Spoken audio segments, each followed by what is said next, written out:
Welcome, ladies and gentlemen. Thank you so much for your great support always. I'm so grateful for your continued support to this channel. Thank you so much, ladies and gentlemen. Details are now emerging as per this by-election, all the way from Mbere, Malava, where the UDA candidate is. We are being told that the residents wamekuwa ordered at that day of election. You go, you vote, you show whoever you have voted to, the way directed, the UDA candidate. Then unachukua photo, unaenda unaonyesha, ukishaonyesha unapewa 5,000 Kenya shillings. Neutrality and integrity that are the hallmark of public service. Further, in the rogue regime's desperation to rig the forthcoming by-elections, they have directed voters to take pictures. Just imagine, take pictures of their vote at the voting booth, showing that they have indeed selected their preferred candidate, and so as to collect not less than 5,000 shillings. Yani unapiga picha hapo kwa unajificha alafu unatuma. If this is not voter bribery and intimidation, then I ask, what is it? Directing Kenyans to photograph their ballots in exchange of 2,000 shillings, 4,000, or whatever it is a brazen attack on the very soul of our democracy. It is an attempt to buy not just votes, but the conscience of our people. It undermines the secrecy of the ballot. That's absolutely key.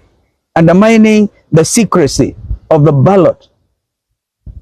It violates the law and mocks the trust we place in our electoral system. We must call it for what it is, a desperate act of corruption by a rogue regime, fearing they're losing in these by-elections.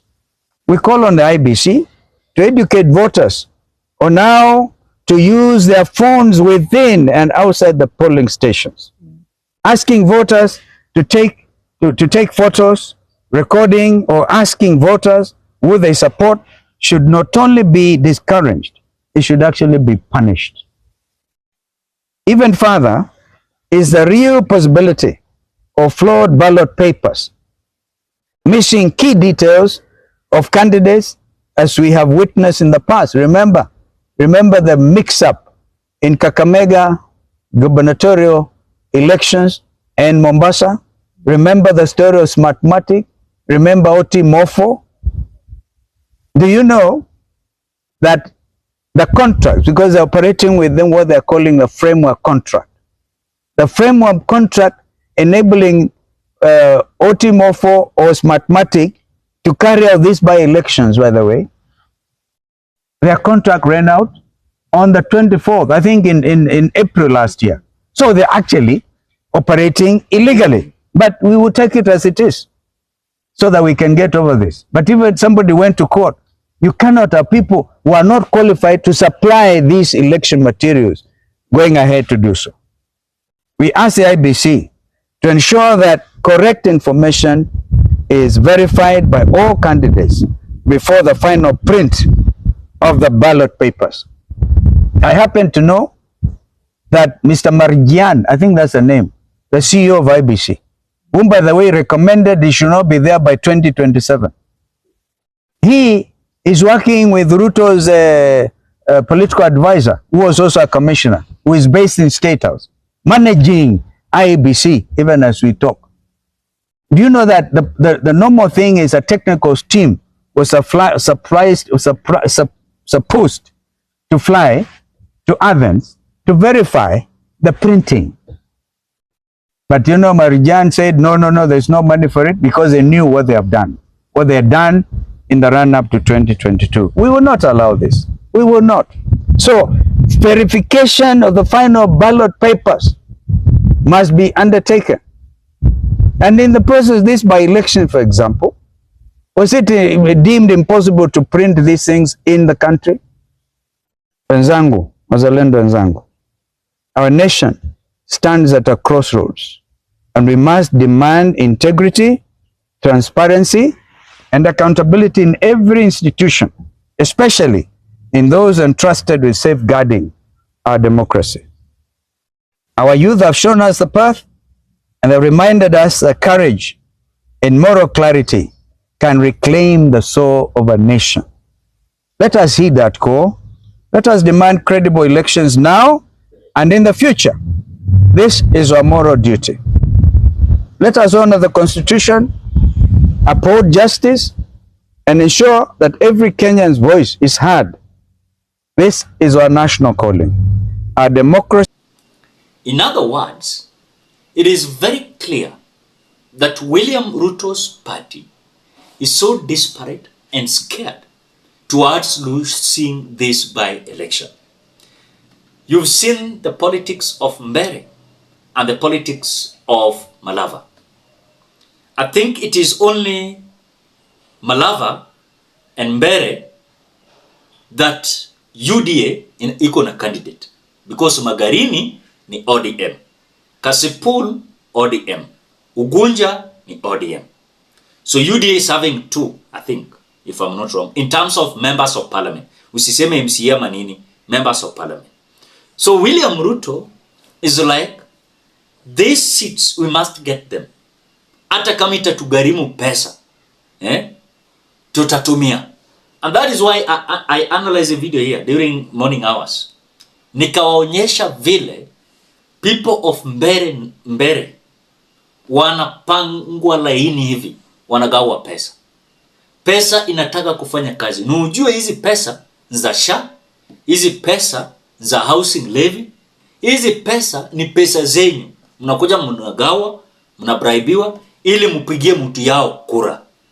That is what we are being told. On the same note, we are being told that as per the united opposition led by Kalonzo Musyoka, they have realized that some individuals are playing politics who should not engage themselves in politics.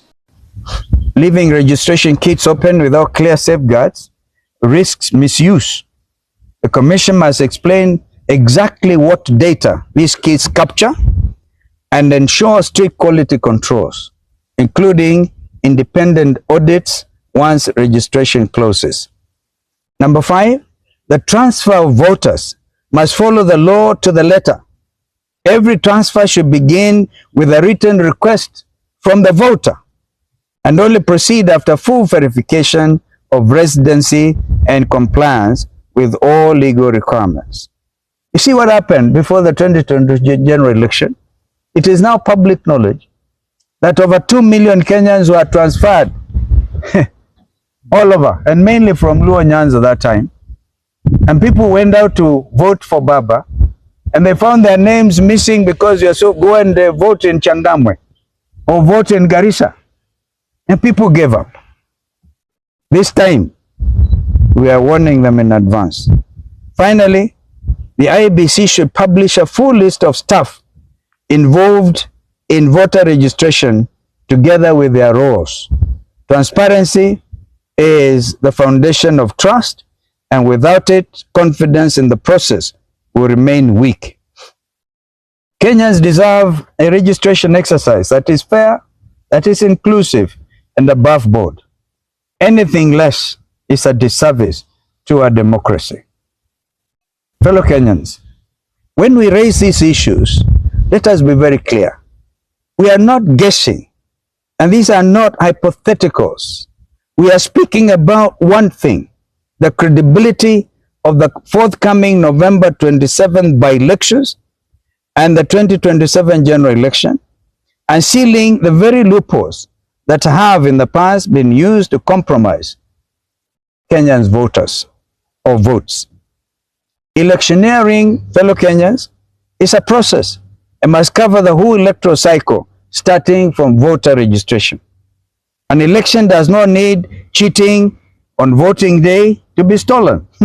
It can be stolen quietly, in the shadows, during registration, where oversight is weakest.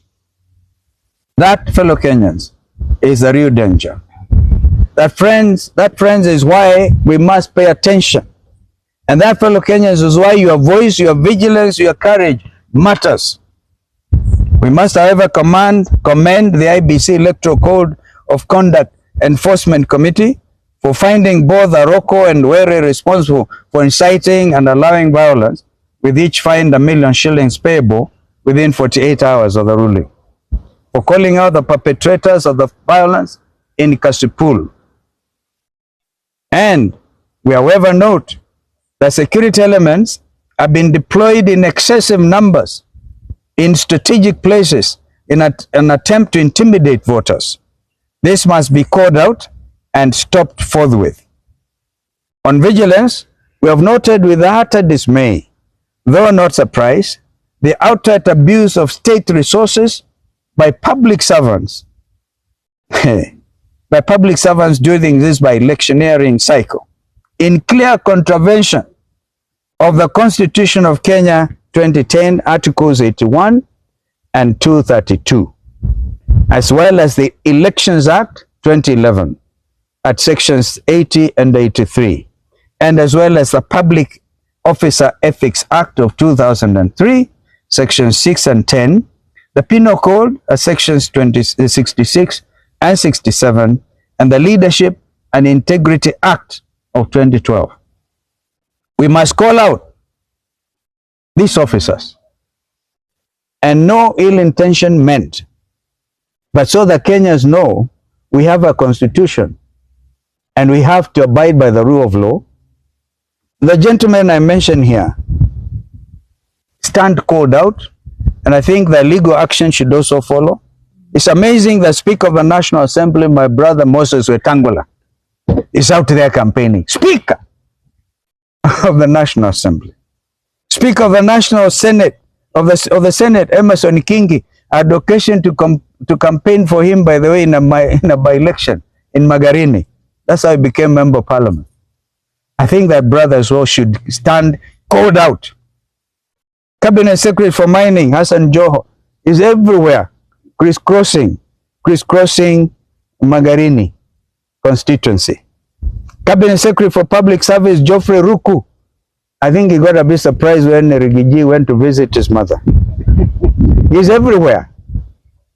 Cabinet Secretary for Energy, Opiyo Wandayi, who, by the way, according to the ruling by the Court of Appeal, was supposed to be the majority leader in the National Assembly. I was hoping Opiyo Wandayi would take up that responsibility. But he's so busy now because he's minister, cabinet secretary, campaigning for his successor openly. State resources. I can tell you, when we went to Bere North, and when the UDA candidate decided, along with their convoy, long convoy of state officers, followed us to a place. And by the way, I must really commend the people of Bere North. They're very peaceful, very, very peaceful. Hey, tulipitana tu kwa haraka. We were able to count up to 20 Prados harassing in a caravan, harassing the people in Bere North. And the people in Bere North have decided. Such conduct, ladies and gentlemen, erodes public trust, undermines the fairness of our elections. We are having the Speaker of the National Assembly and the Speaker of the Senate Assembly. We saw them campaigning in Magarini, Kilifi County. We have also the CSS, who are literally campaigning, and according to the law and as per the Constitution, these individuals must not engage in kind of politics. But what you're seeing is extremely opposite, you know. So the mission of these individuals, they are so disparate that even those who should not engage in politics, they are engaging themselves in politics. So it has been, of course, clear. It is clear. Let me say that. Because they know at the moment they are going to lose the seat of UDA. Kumbuka, Malava, the member of parliament there, alikuwa with UDA. Aya. Mbere, I think ilikuwa UDA. Kama I'm not wrong. Rukua alichaguliwa na UDA. So they want to retain those seats. But ukiangalia Malava, kuna uwezekano ya Seth Panyako kuchukua hiyo kiti na DAPK. Ukiangalia mbele kuna uwezekano ule wa DP mwenye party leader ni Justin Muturi, anaitwa Honorable Kairis, is likely to take over. And this will be so huge blow to William Ruto, because one, it will show that he has lost the grip, politically speaking. Number two, he will be sent back to the drawing board, because already this nomination is going to show us the truth and the reality and the lies. Who is controlling Mount Kenya region as per the Mbere by-election is so concerned? Who is controlling Western as per the Malava by-election is so concerned? Those are the things that William Ruto is trying to do. But in reality, wakilose hivi na kuambia watakuwa na ile kazi ngumu. Na hiyo kazi haitakuwa mchezo. Kwa sababu already you can take it to the bank. You can take it to the bank. Mambo imechacha na wamechanganyikiwa. Hawajui wakampeni candidate wao ama wakampeni William Ruto two term. And that is why some meetings utasikia watu wanasema one term. This one term inatokea wapi? Inatokea wakati kuliko Kindiki kwenda kukampeni Mbere, akampeni candidate in this by election Mbere. Yeye utasikia anasema total. Are you campaigning for William Ruto in that by election or Wamudende in Mbere? You people, are you campaigning for someone called Ndakwa from Malava, a UDA candidate, or you are campaigning for William Ruto's re-election? That is the question we are asking. Because truly, these individuals are coming out to fool us. They are campaigning twice. Ruto na candidate. Na hawatatoboa. Kwa sababu already washaingizwa na uoga. Na hii uoga ni kwamba washajua mambo ni kubaya. Mambo si mazuri. Na hivyo ndivyo wanajua. Hata wakizunguka wakipatiana pesa nini, wanajua. Wanapanga watu kusukuma na nyanya. Wanajua already ground kimeumana. So for me, what I'm seeing, if the DAPK, Honorable Seth Panyako, is going to portray himself well before the people, he's going to carry the day. If Honorable Karis of DP in Mbere is going to portray himself very well to the people, he's going to be elected. Because I've seen the UDA candidates, they don't have agenda. Literally, they don't have any agenda. No agenda at all. Then you expect them to bag these seats. It is not going to be possible, ladies and gentlemen. What do you think? Drop your opinion at the comment section below. Otherwise, thank you so much because of your great support. Please consider subscribing, liking, commenting, and sharing this video. Till you meet in another video. Bye-bye.